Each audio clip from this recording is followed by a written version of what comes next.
Welcome to the Becoming Superhuman podcast, where we interview extraordinary people to bring you the skills and strategies to overcome the impossible. And now, here's your host, Jonathan Levy. Before we get started today, I just want to let you guys know that this episode is brought to you by Onnit. From their awesome fitness equipment to their ultra high quality health supplements, Onnit offers an entire range of products to help you become superhuman. Check them out at jle.vi/ONNIT and use the coupon code GETONIT for 10% off today.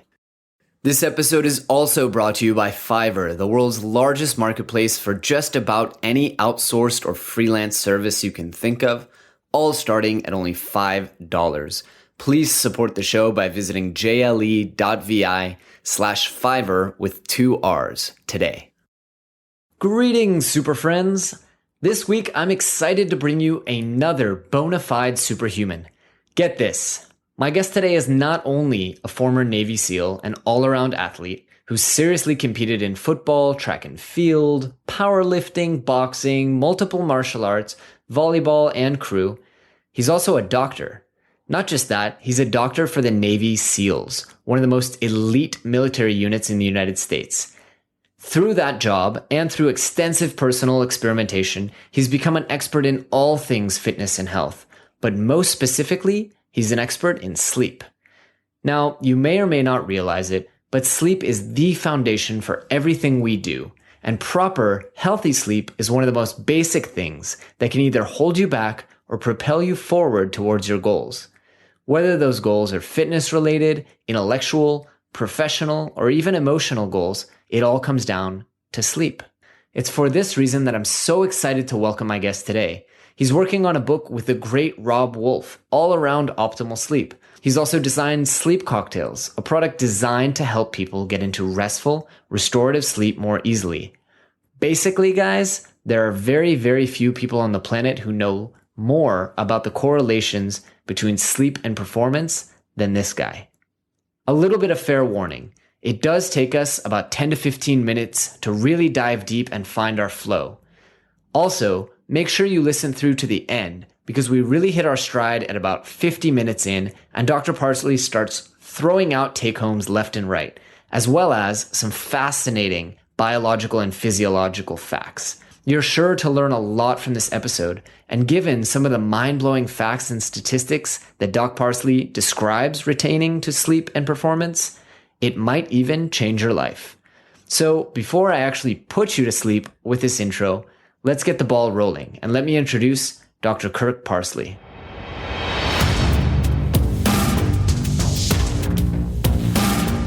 Dr. Parsley, welcome to the show. We're really happy to have you today.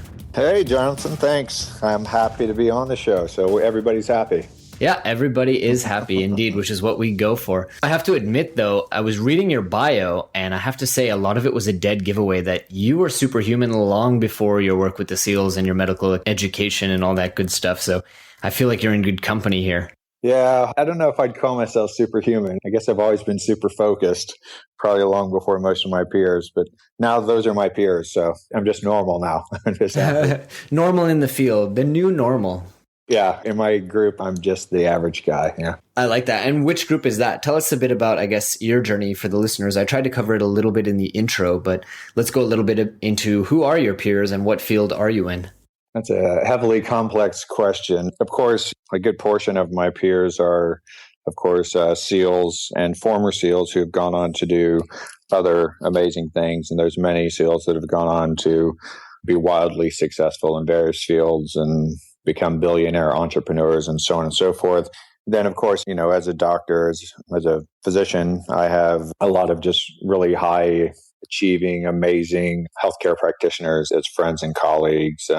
Peter Attia, I would submit, is probably one of the most superhuman guys I know. Oh, yeah. And he's a good friend of mine. And then, just like a lot of really smart, accomplished people who are interested in health optimization, and kind of do it with an entrepreneur spin as opposed to a strict clinical practice. So guys like Rob Wolf and yeah, love Rob. Chris Kresser and various clinicians, people that just do the neck up stuff. I have some great friends who are just wizards in that field. And guys like John Wellborn who are 90% about strength and power, and just kind of everybody in between. But it's really just an eclectic group of guys and gals who have been really high achievers across multiple domains throughout their lives, and now they're all kind of trying to bring it into some sort of educational or sharing format, whether that be books or online blogging or lectures or whatever. I guess that's the circle I really run in, independent of my clients. That's perfect. I know we have the right guy on the show because you basically just read off the list of future episodes and episodes we're trying to get scheduled in on the books. So nice. Yeah. You're known primarily for your work with the SEALs, and you're known also for being an expert in sleep. What brought you to sleep?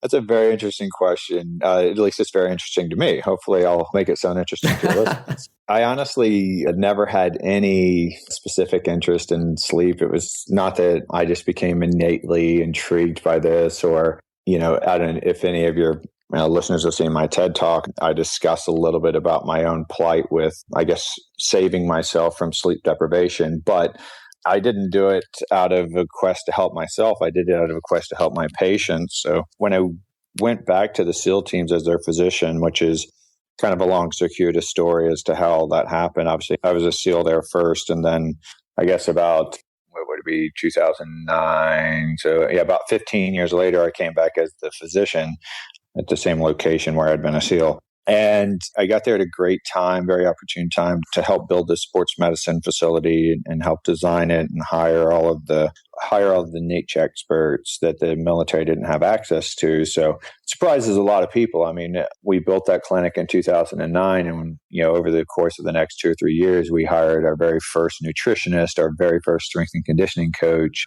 We got our very first sports psychologist. We got our very first physical therapist and athletic trainer and exercise physiologist, and just all these things you would have assumed that an elite organization like that would have been doing forever. And once I had hired all these great people and had ortho doing rounds through there, and even some pain and neuro coming and doing some rounds through there, I was then the least qualified sports medicine guy around, which, in true military fashion, then the obvious solution is to put me in charge of everybody. So then I was managing this facility, and the SEALs would obviously go see all the experts about their sports medicine issues, but then they would come into my office because I was in the same space, and they'd come in my office and close the door and go, "Hey man, let me tell you what's really going on with me." And there was this generalized sort of interesting confluence of very similar symptoms and complaints across all of these guys.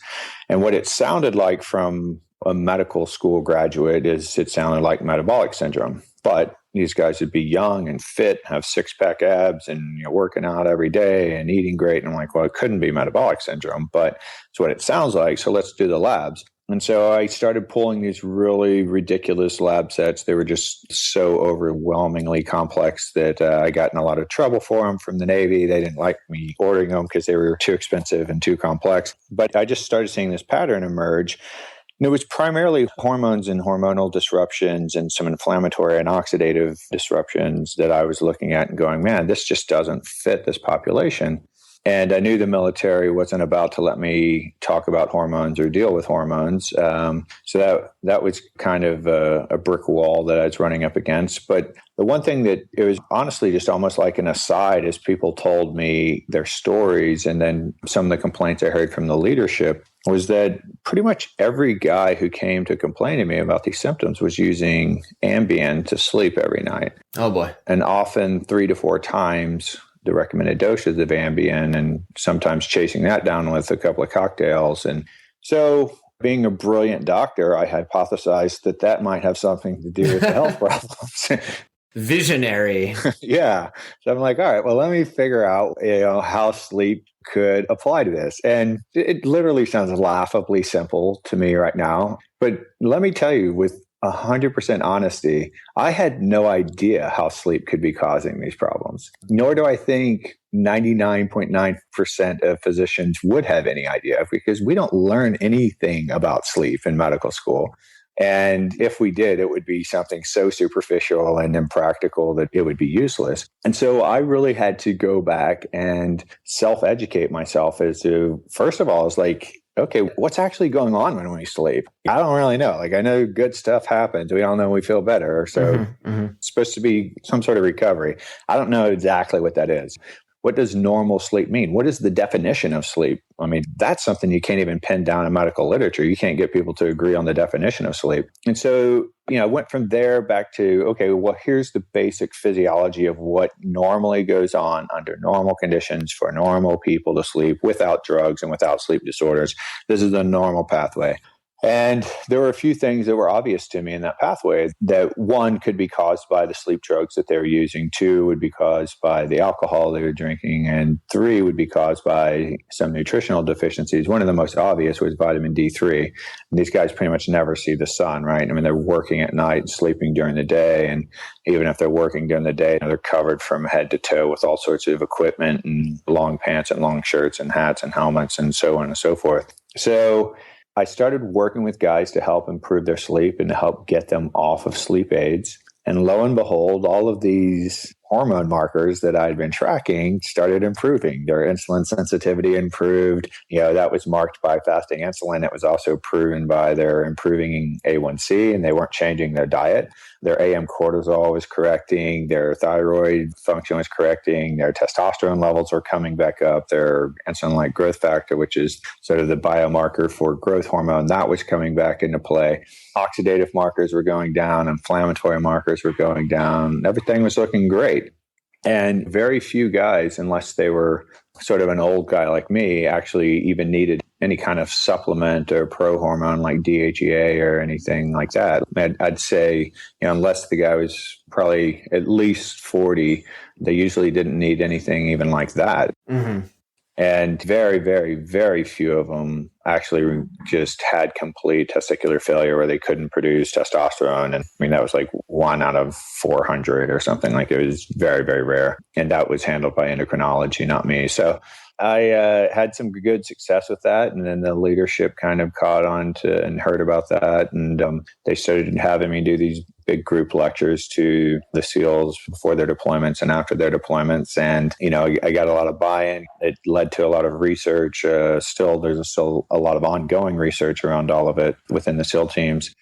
And that just kind of manifested itself into other lecture gigs and the invitation to do a TED Talk and various television appearances and all that's just kind of grown out of my lecturing the SEALs. Mm-hmm. And now law enforcement's calling me and agencies and sports teams and all this other stuff. And so I've just become the sleep expert. I focus on a lot more than sleep when I work with clients, but I guess I'm just kind of the loudest mouth in sleep right now. I don't think really anybody owns the space per se of sleep optimization. So I guess that's my niche. I love it. But I focus on nutrition and activity levels and mindfulness. All of that type of stuff is in my wheelhouse. But sleep is the one area where I pretty much refer to myself when I have problems. All the other areas, I have experts that I defer to when I have challenging cases. That's a perfect launching point. I know you covered a lot there, so I want to ask a lot about it. But I know from my work with accelerated learning that, just like you said, researchers are really still figuring out what all the complex roles of sleep are. And we don't know too much even about how it works down the line in the long term, everything. So one of the things that I really want to ask is, you talked a little bit about these guys using Ambien, you talked a little bit about alcohol, and you talked a little bit about lack of sunlight, which I assume is lack of vitamin D. What did it come down to for these guys? Was it another case of a military kind of stipulating that 6 hours is enough? Was it a case of broken up sleep, or was it a case of vitamin D? Go into that a little bit. Yeah, with the SEALs, their biggest challenge is that when we go through SEAL training, we go an entire week without sleep. It's sort of the hazing, or it's not called hazing, it's the qualification process, sort of the SEAL boot camp, if you will. It's called BUDS, Basic Underwater Demolition School. And so we go from Sunday evening till Friday afternoon with literally no sleep. You might fall asleep at a few places standing up for a minute or two, or fall asleep in push-up position or something, but like there's no allocated time for sleep, I should say. Wow. And that, I think, sets the mindset for the SEALs, which is shared by the general population, but it's accelerated, I think, with the SEALs, or magnified maybe with the SEALs, I should say, is that sleep is kind of this optional luxury. And if you're just strong and hard enough, you can push your way through it. So I'd say that's their number one problem. It's like changing the mindset of the community. And by the way, like the corporate sector and the super active PTA soccer working mom and the serial entrepreneurs, they all share the same belief system. It's just SEALs have kind of had this extreme experience to kind of push them. And their entire community is people who share this value. Mm-hmm. There are no exceptions. Pretty much all of their friends believe the same stuff. But then the job itself just doesn't lend itself to regular sleep. The average SEAL is away from home about 270 days a year after year after year. And that's not all being deployed into war zones. That's going to different training areas as well. So they train in multiple places around the country and in other countries, very often in real time, sort of combat war situations. And even sometimes in training, they might wake up at 8 or 9 o'clock in the morning and somebody will say, hey, we just got a task or we're going to be going out tonight. So, we're leaving here at midnight or whatever. So you better get some sleep if you want any sleep, because we're not going to get any more sleep for the next few days. But they just woke up. So how are they going to get back to sleep? Oh, I'll just go pop a couple of Ambien and whatever, I'll go back to sleep. And then, when you start doing that, then you start screwing with the sleep-wake cycle. And then it's not even as good as shift work, if I could say that, which is horrible. Shift work is identified by the WHO as a type 2 carcinogen. But the sleep is just so chaotic. It's like you might not sleep for 2 nights, and then you might just have like a regular schedule for a few days, and then you might work nights for a week, and then you might work days, and then you might work 2 days and 2 nights, and just kind of all over the place. It's really hard to entrain the circadian rhythm. And that's really the key to getting the health benefits of sleep. And then the alternative to that, when you're not matching your circadian rhythm, is people try to drug themselves to sleep. And drugging yourself to sleep doesn't work. You only drug yourself unconscious. You don't drug yourself to sleep. And so when we study people sleeping on sleep drugs, it's not normal sleep. And so they aren't getting all of the goodness that we know happens from sleep. And we are learning more. We do have some pretty good estimations as to what's happening in which phase, in which stage of sleep now. And there's some good research to show how you can optimize your sleep in different ways and so forth to get, sort of the performance metrics you're looking for. Tell me about that. What does that research show, and how can we optimize our sleep? To optimize your, what we'll call nocturnal sleeping, and I'll use that word loosely because if you're somebody who works night shifts, and this happens all the time, I meet law enforcement officers who have been working from midnight to 8 a.m. for 20 years in a row. So their nocturnal sleep, I'll refer to as like their real big sleep. But for most of it's during the sundown hours. It's when we have our real sleep of the night. The key with that is really just simply to get an adequate amount of it, right? And to do it as regular as possible. And we could go into all of the sleep hygiene and sort of cognitive behavioral things and little gadgets and doodads that people use to help improve their sleep, if you want to go down that road. But the part where I was saying you can sort of optimize your sleep for performance would be get great nocturnal sleep, but then schedule your nap for duration and timing during the day, and schedule the use of your stimulants for the right time of the day and for the right courses. I'm glad to hear you say that. Yeah. I thought you were going to take away my nap. I was worried for a second. Oh, no. Naps are the magical thing. There's a lot of researchers that I've read very similar work from, but one of the standouts for me, there's a woman named Sarah Mednick, Mednick. She's a UCSD professor, which just happens to be my alma mater. I don't know her, so it's just pure coincidence. But she's done some really good breakouts on this, and she has a book called Take a Nap. And with this book, she's invented this really ingenious little wheel on it, and you can turn this dial to when you're waking up, and then you can calculate at exactly what time of the day you should take your nap, depending on what your goal is. And if you want to increase creativity, or if you want to increase executive functioning, or if you're looking for performance, she's done great work on that. And then she's just also done some great testing on people to see how much does napping matter. And what would be, I think, really exciting to your population and yourself is that her research has borne out that you can actually get 2 days worth of learning in one day. Is if you learn a skill, say in the morning, take a nap after that, and then do a second practice session afternoon and then sleep at night. Now you actually have 2 days of learning. Exactly. It's part of our course, actually. Oh, okay. And then she's compared that to using caffeine in place of that and using meditation in place of that and using exercise and all this other stuff.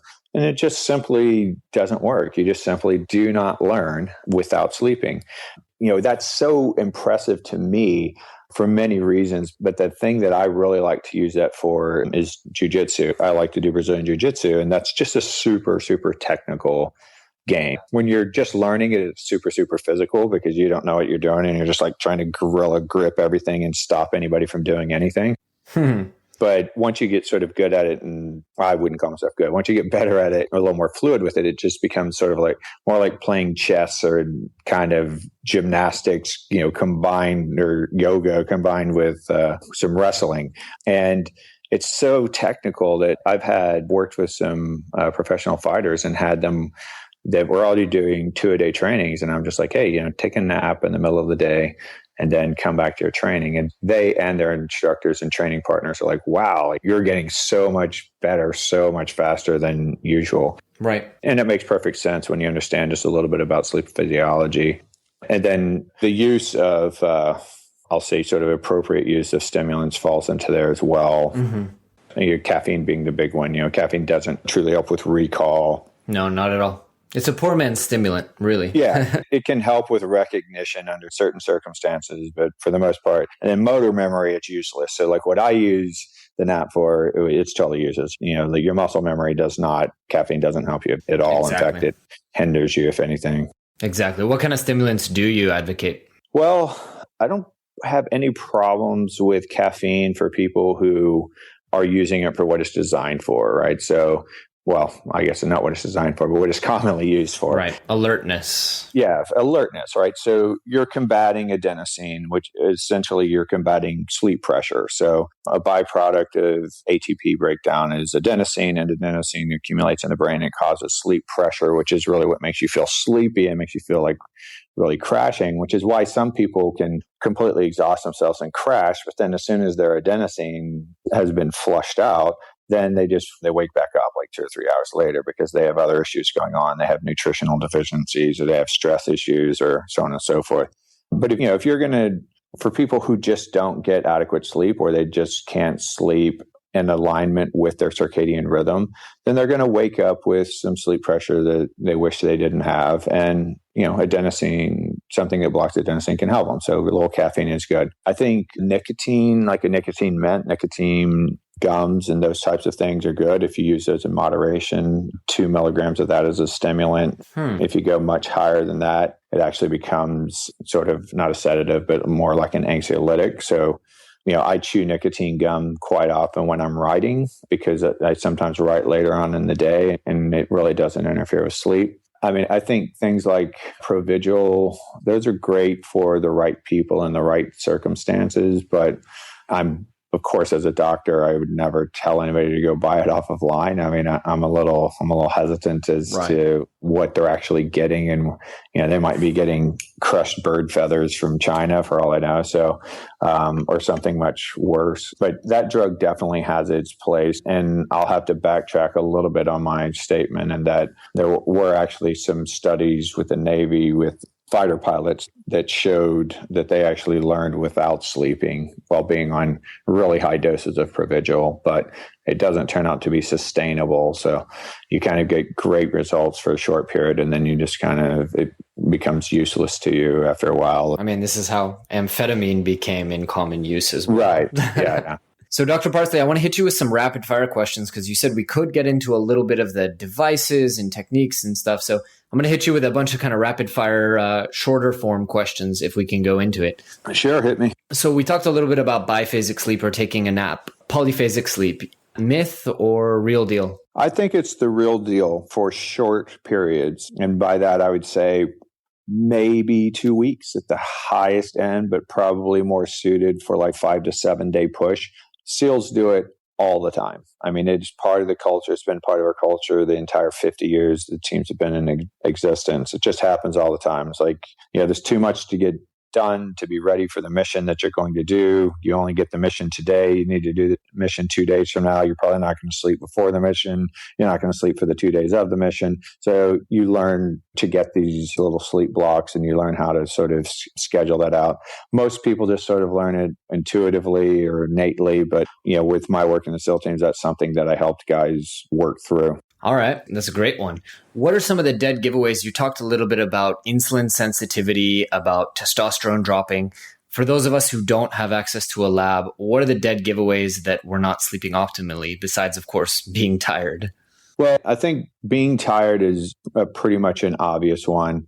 And it's, of course, to be distinguished from being just physically tired. If you've done a lot of physical work, you can still be tired and be well rested cognitively. Mm-hmm. What I see the most complaints of, and this is let me break that down. I'd say in adolescence, the most common signs of inadequate sleep, which is sadly the norm. About 80% of adolescents get inadequate sleep because of school start times. But in adolescence, it looks a lot like ADHD symptomatology. And once you sort of get past adolescence into adulthood, you start noticing a lot of anxiety and mood issues, as well as forgetfulness. And I see this all the time with executive clients, professional athletes, military, that everybody's the same way. They'll say, I walk in this room and then I forget why I'm in the room. And then I'm just like, I'm getting older. And I'm like, dude, you're 38 years old. That's not old. There's no cognitive decline at 38 years old. So that's a big one. So really the big problem with sleep deprivation, if I wanted to make sort of a grand sweeping overgeneralization, is that when you sleep deprive yourself, you accelerate or you increase sympathetic tone versus parasympathetic tone. And hopefully your audience knows what that is. If not, we can go into it. I don't. Give me a quick overview of that as well. So as we're sitting here talking, our heart's beating, we're breathing, our pupils are dilated to a certain extent, and we have a certain amount of vascular tone and a certain amount of muscle tone, and all this stuff is going on automatic without us thinking about it. And that's called the autonomic nervous system. And that kind of gets broken into two branches. The sympathetic nervous system, which a lot of people associate with the fight or flight reflex or instinct, which most people are familiar with. And then we call the parasympathetic the rest and digest. They're pretty much polar opposites. So if you think about what happens if you go into fight or flight. So fight or flight is like there's an extreme event that's truly threatening your life or well-being or existence or somebody, that you care about in one of those ways. And your heart rate goes up, your respiratory rate goes up, your bronchial tree dilates, your pupils dilate, you partake in a lot more light. Your prefrontal cortex, where all your executive functioning is, that actually shuts down because it's in your best interest to be very impulsive during this phase. You have increased pain threshold, you have increased circulation to your limbs, your blood glucose goes up to fuel your limbs. And you sort of become superhuman. No pun intended here, right? But that's like what it is. Fight or flight, that's the answer. So you're in fight or flight. And we hear of these miraculous tales of women lifting cars off their kids and stuff during this fight or flight. So why don't we just run around like that all the time if we're capable of it? Well, it's very expensive. It's very fuel expensive, but it also gets rid of everything that's not important at that point, right? So it doesn't matter if you can fight off infection. It doesn't matter if you can repair damage. It doesn't matter if you can reproduce. It doesn't matter if you can digest. It doesn't matter if you can remember your phone number. So all of those functions have really gone away. So, my postulate when I lecture sort of high achievers in corporate world and all this other stuff is that people are living higher and higher, closer and closer to fight or flight all the time. These are what we call the stress hormones or adrenal hormones, one of which is adrenaline, another is cortisol. And these are pushing us higher and higher in this sympathetic tone range, closer to fight or flight. So we're behaving more and more like that. So you'll notice when people are sleep deprived that they kind of have those type of symptoms. Like they're a little more jittery. They tend to sweat a little bit more. They feel a little bit more anxious. They're a little less focused cognitively, like in executive function fashions.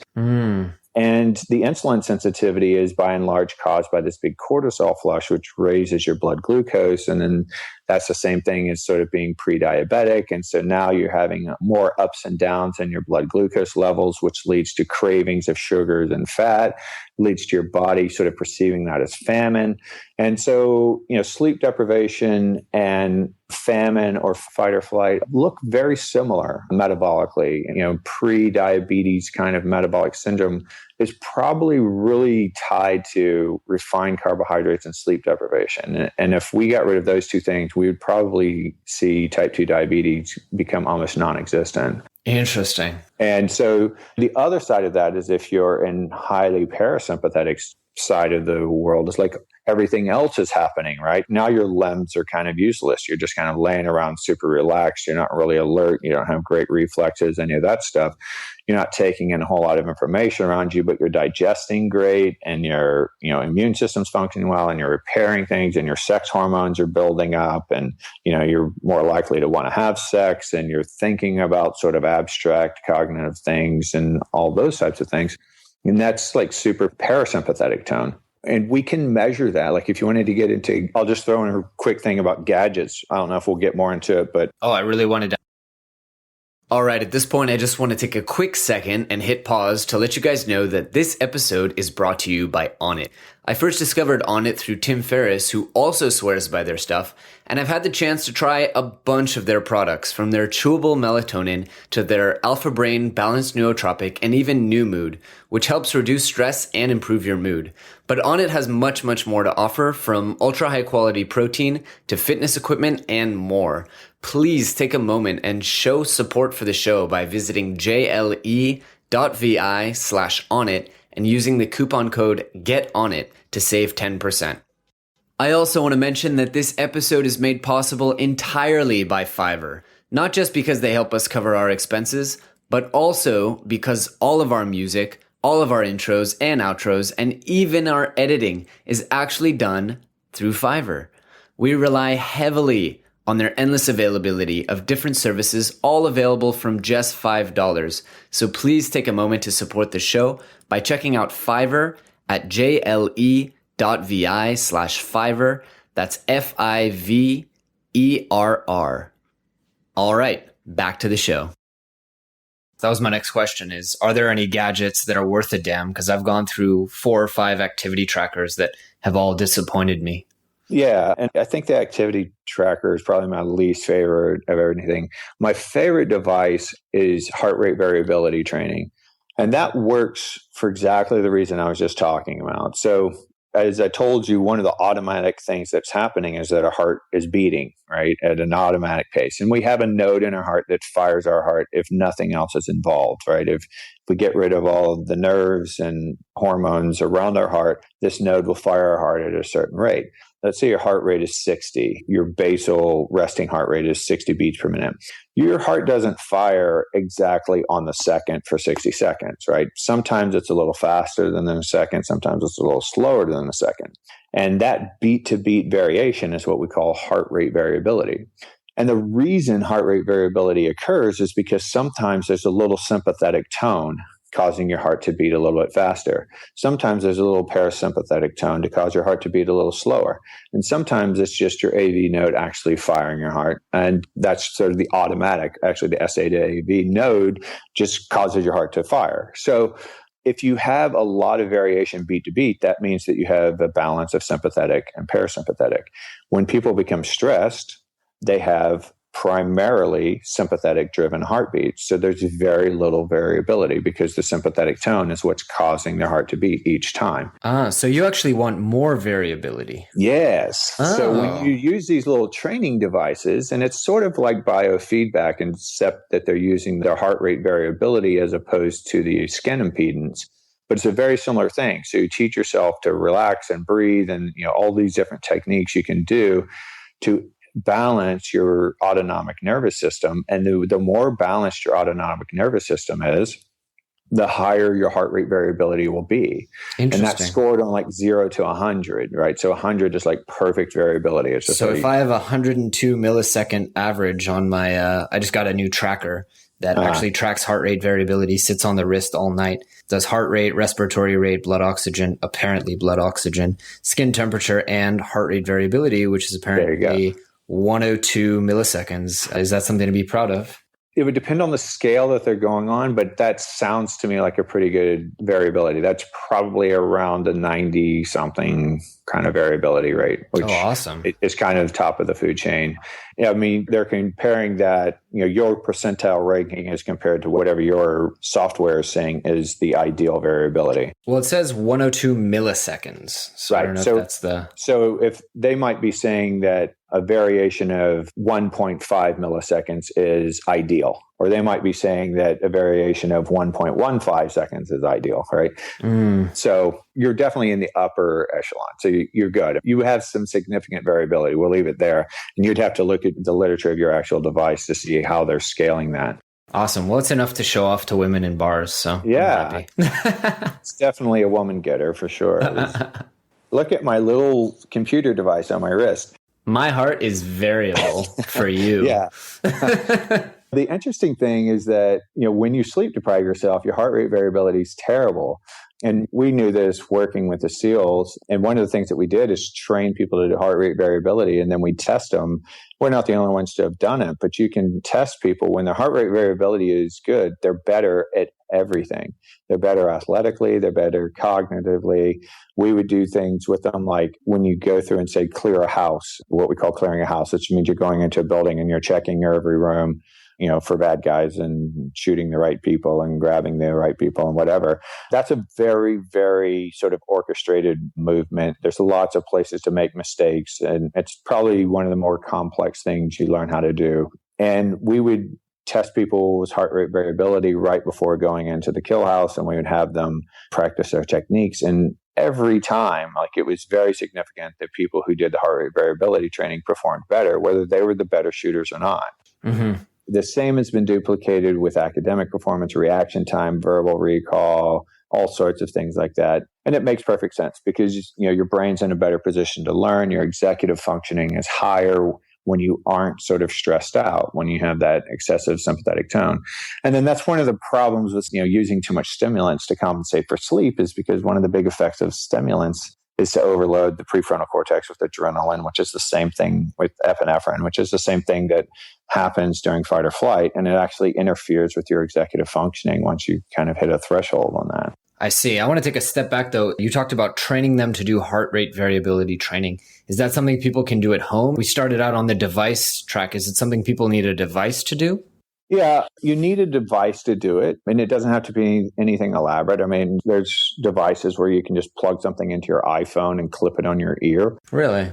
Yeah. And there's lots of little things on the market. If you just go into Google shopping and hit heart rate variability trainer, you can actually put HRVT devices and they'll pop up all sorts of little devices you can use. And then, some of them are, come with books and some of them don't come with books, but oftentimes they're associated with websites that will give you training techniques. Some of those have premium gated content. I don't really have one that I favor over any of the rest. I don't think, as far as I know, that anybody's really dominated the market. I know Rob Wolf has someone that he favors a lot, but I can't remember his name at this point. Mm-hmm. I mean, I don't want to pretend as though there's magic to this. This is really the same type of mindfulness that we're talking about for anything, right? This is progressive muscle relaxation. It's breathing. It's mindfulness. It's meditation, some readjustment of cognitive belief systems. So something like CBT, what we call that. It's all the same stuff that we ordinarily use to implement arousal control or reduce stress levels. The only difference is that we're using the heart rate variability as our end metric as opposed to a biofeedback device or a subjective feeling of how you feel or something like that. So it's the same techniques. We're going for the same goal and we're getting the same physiological changes. We're just measuring a different one. I love that. I was going to ask you actually about meditation and how you feel its role on sleep, because there's a lot of research that shows that meditation not only improves sleep quality, but can lower your requirements for sleep. Yeah, well, I think that's probably true. It definitely improves sleep quality. It can probably lower your required quantity down to sort of the norm. So I would say if you're somebody who needs to sleep 9 hours a night, there's a chance you need to sleep 9 hours a night because you get really poor sleep, right? And so if we improve your sleep, you might go down to sort of that average of 7.5. Right. But, clinically, I mean, there's all sorts of epidemiology, that says differently, but clinically, every time we sleep adapt people in the laboratory, there's very little variance from the 7.5 hours of an adult. It's 7.5 hours plus or minus 15 minutes for 90 to 95% of the population or something. I love it. Like you that. just answered one of the other questions I wanted to ask you about sleep requirements and variance. I noticed also that's a multiple of 90 minutes. I know it's very important to wake up at the top of your alertness or at the end of a sleep cycle. Yeah. Well, and if you're getting adequate sleep, and we don't have time to go into the historical aspect of how we're actually designed to sleep. We don't do that anymore. We've consolidated it. But if you're getting adequate sleep,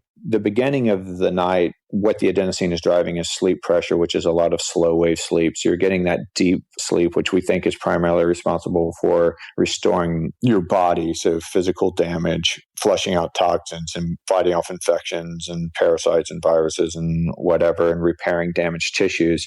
That's a very anabolic phase. And then progressively through the night, and there's almost a succinct shift, or there's a fairly succinct shift kind of in the middle of the sleep period where you really start getting predominantly REM sleep. And REM sleep is that stage of sleep that's a lot easier to wake up from. So you'll find that people that short sleep, if they sleep deprive themselves, a lot of times they're still going to be waking up in a deep sleep cycle because they haven't really gotten too far into the second half of that sleep night. And so even if they're getting close to the right amount of sleep, they're more likely to wake up in a deep sleep than if you get sort of the ideal amount. There's a really good chance you're going to wake up in REM or stage 2, which is where you should be waking up, and it just feels easy to do. Right. Waking up from a dream always feels better and more alert. Yeah. The dreams we remember by and large are the ones that are happening during REM sleep. Interesting.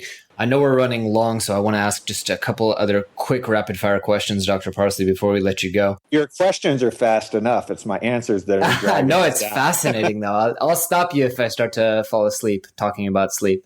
But I want to ask if you could get everyone in the audience to go home today after listening to this and make 3 changes, if they're not already made, what would those 3 changes be to either their sleep environment, their mindset, whatever it is? Yeah, so I would give sort of the first intervention for the big 3 problems, okay? The big 3 problems are light saturation, stimulation, and worry or stress. So light saturation, probably lots of people have heard. We use the sunlight, or we were designed to use the sunlight to coordinate our circadian rhythm. That gets messed up by electric lighting. And that's true of your smartphone. That's true of your computer, your television, or the overhead lights in your house. These are all putting light in your eyes when light shouldn't be in your eyes. And that interferes with the production of melatonin. Mm-hmm. So I tell people, you want to decrease the blue light in your eyes, and you can do that just by wearing gaming glasses around your house at night. Yep. You don't have to do anything else to the rest of the lighting in your house. I do that, and I went the next step, which is I even got the Philips Hue lights that turn red and start to dim. There you go. Simulated sunset about 3 hours later than it normally would be. Perfect. And then you can put things like F-Lux on your computer. Oh, I love F-Lux. They now have screens for your smartphones that block blue light. So you can kind of geek out on all that. And then obviously the lighting you have is great, well beyond what most people are willing to do. But that's a great intervention. And then, of course, the cap to that whole light saturation is that your bedroom is like freakishly, uncomfortably dark, right? Mm-hmm. It's like it puts lotion on its skin, kind of like Silence of the Lamb. This is dark, dark, dark. All right. Yeah. So that's the light saturation. The next thing that we talk about is stimulation. So even if you're wearing your gaming glasses and you have F-Lux going and you have your Philips lights cranking out red light, but you're like working on your computer right up until you're going to bed at 10 and you work till 9:55 and then you go jump in bed and go, why can't I go to sleep? Well, no joke. Why would you be able to go to sleep? It's no different than jumping out of bed and trying to do your 1 rep max on deadlift or something like the second you get out of bed. So your body is not ready to go to sleep. So you have to wind down. You have to decrease stimulation. We can actually, GABA gets released in our brain after all of those light cues work for us. And another thing that happens besides melatonin is GABA goes up to our neocortex and starts slowing down our cortex and decreasing how much sensation we're taking in. But if you override that, if you're like out partying, you're out chatting with friends, you're exercising, you're working right up until the last minute, you're going to interfere with your sleep as well. So that's step 2, is to decrease your activity at least to optimally 3 to 4 hours before bed, kind of start slowing down what's going on. Is reading okay in that period? Reading's fine as long as you're not studying, right? Like it's not good to be doing reading for an exam you're going to take the next day or something like that, because that's, again, work. But leisurely reading, fine. Yeah, no drama. Sure. And I imagine you advocate the earlier in the day or morning workout. Yeah, absolutely. There's sort of a circadian peak for workout, and that's something called the ultradian rhythm, which has more to do with hormones and so forth. But the ultradian rhythm peaks somewhere between 3:30 to 5:30 p.m., and that's like where 85% of world records are set anyways, because that's kind of when we're wired to be at our best. Wow, I didn't know that. Yeah, so we've decreased the light saturation, and then we've done the decrease the stimulation. So then the third and final thing, which is probably the most common for what we call initiation insomnia, people who have a hard time falling asleep, they worry. They get in bed and they ruminate, and it's bedtime. They look at their clock and like, all right, now I'm going to worry about all 360,000 things I've done wrong in my entire life and how those are likely to come down on my head tomorrow. So those people, I do a very simple technique, which you've probably heard before. I have them journal, and I just say, I split the page right down the middle. You put your to-do list on one side, you put your to-worry list on the other side. The to-worry list is shit you can't do anything about, but you know you're going to worry about it anyways, and you don't want to forget to worry. So we'll make sure it's on your list so you won't forget to worry about that tomorrow. And you look at that list and you assimilate it and you say, okay, even if you don't know how you're going to get this list done, like, I don't know how I'm going to get this list done, but I know it's a fact. It is a scientific fact borne out. Every decade of sleep research supports exactly the same thing. The best you are ever going to be at handling that list is after you've gotten a good night of sleep. So with that in mind, you say, I'm not going to let any of this stuff on my head, because now's not a good time for me to be solving these issues. I'm likely to make poor decisions. Put my list by my bed. I'm putting my alarm clock in my bed, in the nightside table so I can't see it. I'm setting my alarm, and I'm going to be in bed until my alarm goes off. And I'm just going to lay here and relax. And if any of those thoughts come in, I'm going to go, they're on the list. I'm going to deal with them tomorrow. And then it's sort of like a meditative exercise at that point. And magically, if you don't try to go to sleep and you don't worry about going to sleep and you don't look at your clock and say, oh my God, I only have 5 hours and 32 minutes left to sleep. And if I didn't shower, I could sleep a little bit longer. And if I don't go to the gym, I could do this. Right. And, start doing mental math and calculating your day. And it's just going to get worse and worse and worse. You're waking yourself up more and more, becoming more anxious, and it's harder to get your life in order, or your sleep to happen. And I remind people with that statement that sleep is not a physiologically pushed thing, like a heartbeat, right? Like there is no proactive aspect of going to sleep. The true definition of sleep is circuitous. It's the lack of a wakefulness, right? And you have to allow the wakefulness promoting hormones and neurotransmitters to go away. And it's in our language. You drift off to sleep. You fall to sleep. You slide into sleep, right?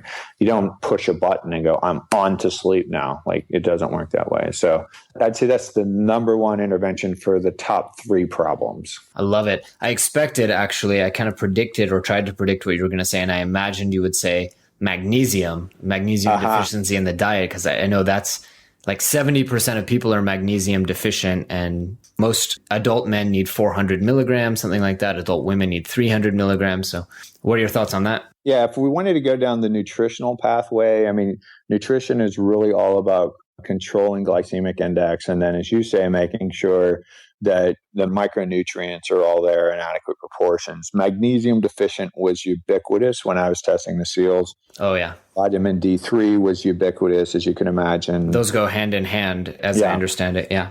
And both of those are cofactors for the production of melatonin. So, when you have your turkey tryptophan coma at Thanksgiving, that's because tryptophan is becoming 5-hydroxytryptophan, which is becoming serotonin, which is then becoming melatonin. But the reaction from 5-HTP to serotonin requires vitamin D3 and magnesium. So when you're deficient on that, your body actually strips serotonin. And you can make serotonin through some other pathways, but once you start stripping serotonin, you run into serotonin deficiencies. serotonin is an alert promoting hormone, but it's also a mood regulating hormone. So you have low serotonin, you're more likely to be moody, you're more likely to be depressed, and you're more likely to not feel as awake during the day. And then for some odd physiological reason that I can't explain, and I don't think anybody has explained it, but serotonin actually goes up when you're first initiating sleep. And if you're stripping your serotonin to make more melatonin, because you aren't the pathway, you're deficient in something in the pathway, or you're just so adrenalized, like we were talking about before, you need more melatonin. Then if you start stripping serotonin, now you start running into a lot of the neurocognitive issues that are associated with sleep deficiency as well. So sure. It's all interconnected. Everything is everything. Of course. I'm guilty of using on occasion. Onnit makes this nice chewable melatonin. But from what I've read, it's not nearly the same as making your own melatonin. Yeah. The problem with melatonin, my product has a super, super, super low dose of melatonin and far less than your brain produces from sundown to sunup. When you go to the, most of the health food stores or vitamin shops and so forth, you see 1, 3, 5, 10, I've seen like 25 milligrams of melatonin. Well, your brain only produces about 3 to 6 micrograms of melatonin from sundown to sunup. So like any other hormone, if you saturate your blood system with any hormone, your body quits responding to that hormone as robustly, because why would it? Why is it going to make a ton of receptors when there's so much fuel around? It's like, we only need a couple of receptors because we're just bathing in melatonin. And so if you do that frequently, you downregulate melatonin. There's some postulate out there that you actually decrease melatonin production as well.